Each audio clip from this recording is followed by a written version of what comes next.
Hey everybody, I'm David with Bolivar Live, and we've got some breaking news. I'm here with Joe Giusti, our Galveston County Commissioner, and Michael Shannon, the Galveston County Engineer, and we're going to talk about Rollover Pass and the pier. Are they calling it Rollover Pass Pier, or what's the name of it? You know, or is it just sort of up in the air right now? At this point, it's just, we're referring to it as Rollover Pier. Rollover Pier, okay. You know, they closed the pass down several years ago, and that was detrimental to the area because of the businesses down there. They lived on fishermen coming in. But what got me was, when I've talked to people down there, is the families that for generations, that 3 generations had fished the pier, you know, and they looked forward to that. The pass. But we've got the pier coming in, and so we're going to talk a little bit about what's going on. In fact, I was down there this morning, and you're seeing the video of it now. They've started on it. And so let's talk about the process. Where do we go? Where does it go from here? The steps that goes in. What can y'all tell us about that? Sure, and I'm going to defer it really to Michael, because him being the engineer, he's worked a lot closer with the GLO, the General Land Office. Since you say that, let's clarify what this is. Yeah. This is on county property, a GLO project funded by the state of Texas. Correct. Am I correct? That's okay. correct. I just wanted to clarify that this isn't a brother-in-law deal. This ain't private property. This is Galveston County property. And the GLO, and let's touch on that real quick. You were talking earlier about when they did studies, they actually took tourism and that sort of what I got out of it into the just of closing it down, and that's how they came up with the pier, sort of. Yeah, my understanding, and I wasn't involved with it. Involved. This is secondhand, but this is a GLO-led project. Okay. The county had facilitated the GLO closing the pass. It's county. The county acquired the property so that the GLO could close the pass.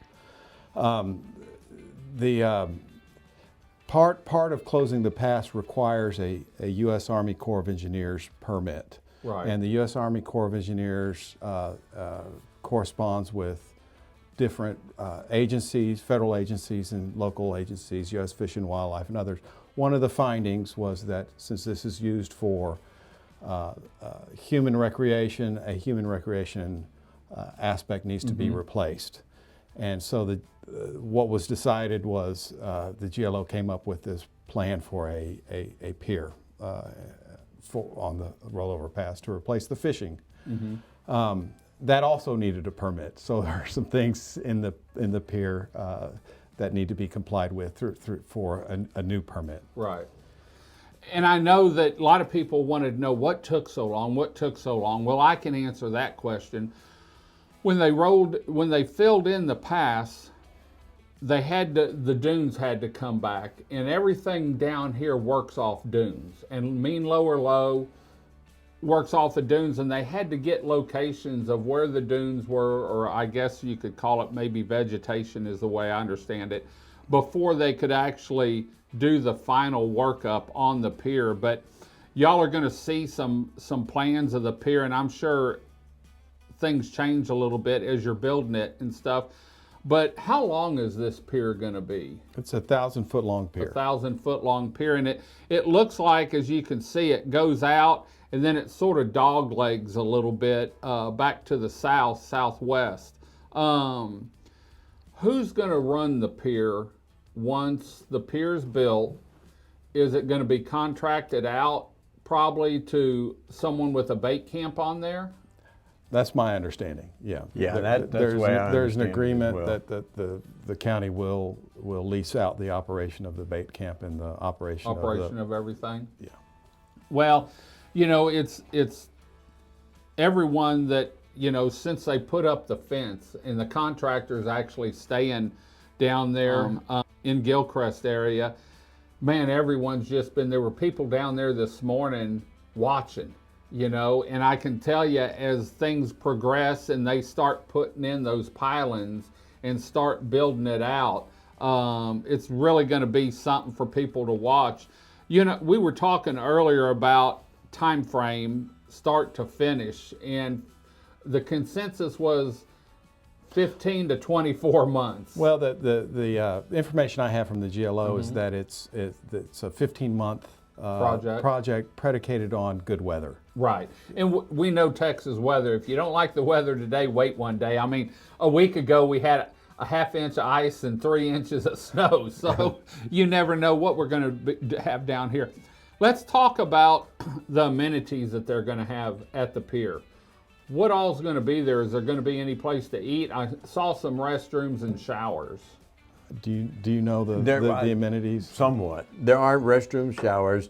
I'm sure there will be some sort of food amenity, if not maybe food trucks along the front of it. There's been a little bit of talk about that. Okay. Of course, that's all going to depend. A lot of that's going to depend on who leases it. Who leases the pier. Right. There are fish cleaning stations. It is a lighted pier all the way down. And it's ADA. I noticed there was a big ramp. So absolutely. That whether you can walk or in a wheelchair, people are going to be able to enjoy fishing you down will. here. Like I said, cleaning stations, a bait camp. And it's lit. You were and talking it about is lit. It's lit all the way. That'll put us on the map because that's actually an approach for Hobby Airport down through here. And so you'll be able to see the pier. Let's touch real quick across 87 on the north side of 87. That's also in the plans to be a park area, if I'm not mistaken. Yes, that's also a GLO funded project. Okay. There'll be a bird watching tower, parking lot, a trail system with some recreation stations along the way. That project is scheduled right now to bid this summer, with construction beginning sometime toward the third or fourth quarter. So the end of the year, probably we'll start, hopefully see some movement over there. That's what we hope for. Yeah. You don't have to say everything gets pushed around a little right. bit, and that's okay as long as it gets completed. That's the biggest thing, because I know down in that area, the Gilchrist area, man, that's going to be that pier is going to be a major impact, not only on tourism, but the businesses down there, you know, which will take care of the tourism will take care of the businesses, because once the pass closed, you know, they sort of shriveled up down there, and you didn't hear the interest in it. And so I was happy when I saw the fence going up and was reading an article about it was starting. And then this morning, because they hadn't been a lot of work down there once the fence got up. And then I drove down there this morning, and man, they had trucks going and front end loaders and backhoes going. And so I'm anxious to see, watch the progress. The Rollover Pass cam also that was on the north side, which showed Rollover Pass, we pulled it down about a week and a half ago, and it's in the process. Hopefully by Tuesday morning, that camera is going to be moved to the south side of 87 and give you a picture-perfect view of all the work going on down there, so you'll be able to monitor it and see what's going on. And then as the pier extends out, as they start building it, we're going to work with another camera so that you can follow the project out, because 1,000 feet, man, that's getting out there pretty good. Yeah. It's going to be great fishing, I would assume. Yeah. You know. I just, you know, they do a lot of shark tournaments down there from the beach, and so I'm wondering who's going to have the first shark tournament on the pier.